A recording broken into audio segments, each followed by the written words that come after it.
होमा भाऊ होय. एक नंबर कार्यक्रम झाला लग्नाचा तुमच्या घरचा. बया ते रिश्तेदार होत का तुमचं? तेवढं रिश्तेदार माझ्या जीवनामध्ये मी कधीच नाही पाहिलो. हो हो.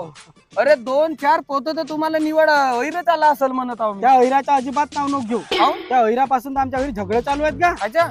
अरे बया लग्न लुगन झाल्यावर ते लिस्ट पाहिलं कोण का आणला म्हणून. हो. तर त्या लिस्ट मध्ये पहिलंच माझ्या काकाचा नाव होता 100 रुपयावाली साडी. मग आणि त्या साडीवर सेल सेल सेल म्हणून साडी आणला सांग. त्या माझ्या सोबला असा. नाही नाही नाही अरे नाही. तेव्हा त्याच्या पोरीचा लग्न होता त्या 1000 रुपयाची साडी नेलून दादा आम्ही. बरोबर.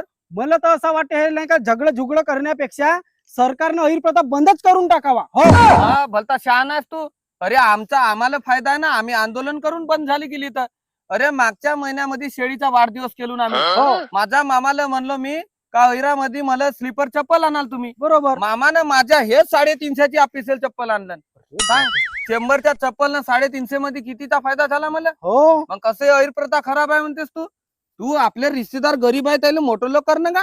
बस आता घरी जातो आपल्या बापाला सांगतो तुम्ही एक काम करा काकासून पुरा रिश्तेदारीच पुरे बंद करून टाका. हा, हो बरोबर. म्हणजे आपण येण्या जेव्हा तुम्ही नको या. बरोबर. 100 रुपयाची साडी कुठे आणली हो का? 350 चप्पल पाहिजे ना. हो